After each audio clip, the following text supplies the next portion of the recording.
Hello friends, this video is going to be some Pilates exercises for strengthening specifically your back muscles, but it'll also strengthen your core and your your core and your arm muscles indirectly / a little bit directly. So I always talk about how it's so crucial to make sure that your arms are not just like hanging out there and that you're holding them up by like your arms themselves, but that they're connected to your back and to your shoulder muscles. That's important, one, because you'll be able to hold them up way longer because they're anchored to your body rather than just like holding them out here. That takes a lot more effort to hold them out here. Also, it creates a more clean movement. So when you're kind of just not anchoring them anywhere, right, they're free to kind of be a little bit more, I don't know, just take more paths than what you want them to do. But when you anchor them to your body, you have this control over them, and it translates in the way you move your arms, right? So there's this way of moving where you could just tell that there's like a strength behind them, and that strength comes from the shoulders and the back muscles.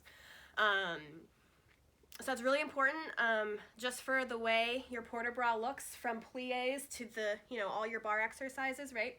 All those port de bras.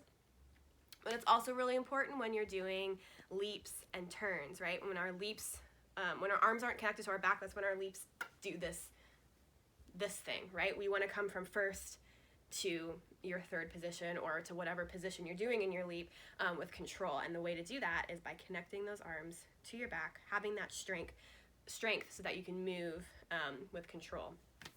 Also with your pirouettes, same thing. I just did your video for your turnout exercise, and I talked about how in your preparation, in your fourth or your fifth or whatever your preparation is for your pirouette, you need to have those turnout muscles engaged, or else you're going to go up into your pirouette. Your knee isn't going to be completely side. It's not going to be stabilized, and it's going to throw your turn off. And so it's the same thing with your arms, right? Your arms need to be engaged the whole time. From the time you do your preparation, you're waiting in line, 5, 6, 7, 8, and then you go with your tombe pas de bras, or you're waiting in the center to do your pirouettes. Your arms are engaged already. Always make sure that all the muscles are engaged before the music comes on, before the combination, even before your preparation. And so when those arms are engaged, your turn is just, there's nothing throwing them off, right? Your arms help you. They become this like aerodynamic, thing that aids you in being able to just turn. So with all that being said, and also, it just helps you to have nice back muscles for summer when you're like, wearing that strapless dress or like the cold shoulder, like trend, whatever.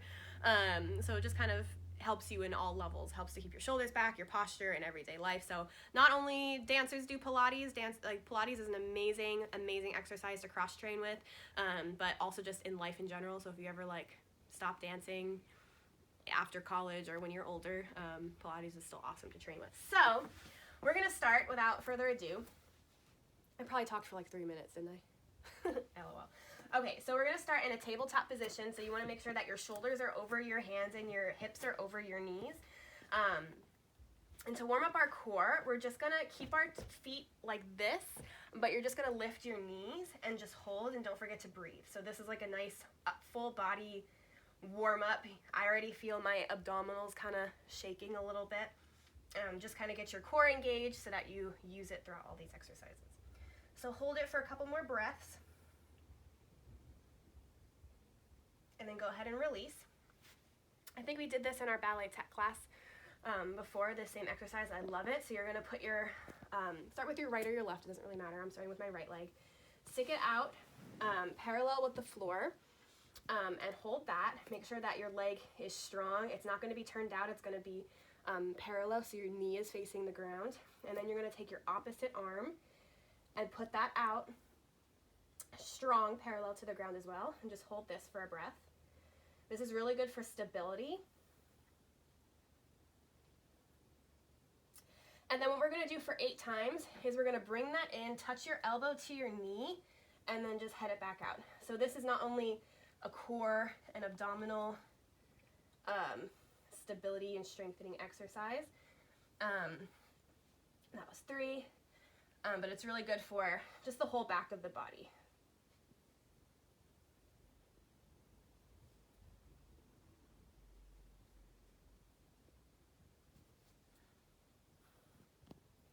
All right, go ahead and keep holding, and then we're just gonna squeeze this arm back 8 times. So don't just move it from the elbow, make sure you're squeezing it. So strong, strong line you're creating. I don't know how many that was. 8. Oh, that was 8? Okay, perfect. Thanks for counting. All right, now from here, drop your arm, scoot up a little bit, and then you're gonna do a Pilates push-up, keeping this leg up and strong. A Pilates push-up basically just means you're keeping your elbows hugged to your body, so don't go out like this, bring them in like this. And you're just gonna lower slowly to your belly. Keep that leg up, and then put that arm back out to join it. And then lower, and then lift and hold. And then lower, and then lift and hold. We'll do this one more time. And lower, and lift and hold.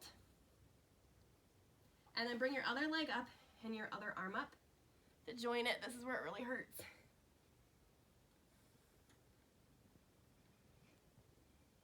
All right, and then relax, push back, stretch it out in a child's pose. And then we'll go right to the other side. So this time your opposite leg goes out.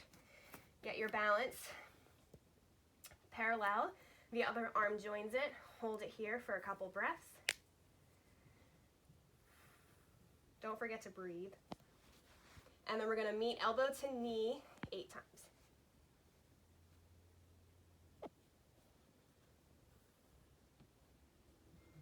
3, 4 more, 3 more, 2 more, last one. Hold. Now pull the elbow back, squeezing that shoulder muscle 8 times. Try not to hyperextend this arm that's on the ground. How many was that? I don't know. I always lose count. We'll do 2 more. Hold. Bring that arm back down, and then keeping that leg high. Pilates, I guess not a push-up, it's more of a letdown. To your belly, keeping that other leg up. Try to keep the top of your thigh off the ground. I know it's hard. And then let the other arm join it. And bring it down. And back up. Hold, try to get higher each time. Don't let it lower. And down, and up. And down, and up. Let the other arm and leg join it.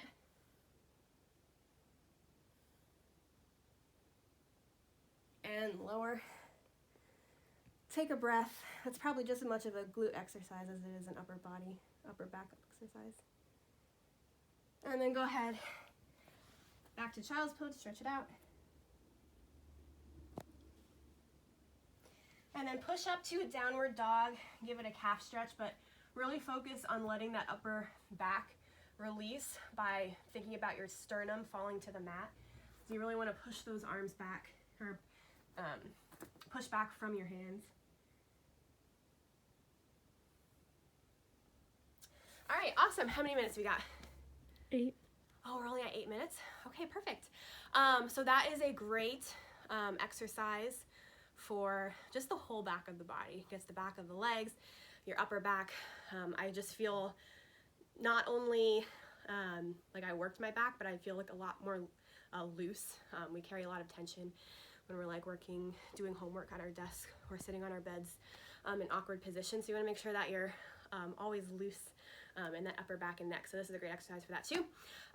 If you want to, a great exercise for strengthening the back muscles, not only for like holding your arms up better, but for your arabesques.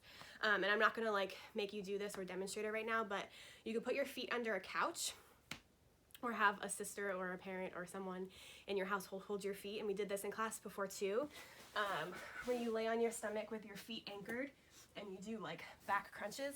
Really awesome. Be careful with those because you don't want to like pull anything or injure yourself because they are really hard. But those are really amazing too. And if you don't have like that, or you don't want to put your feet under a couch or whatever, you can just do little baby ones as well. I obviously can't go super high, but there are people who can hold it like this without any hands. And I don't understand that kind of back strength, but you know, we all have things we can strive for. So yeah, have fun with this. See you guys soon.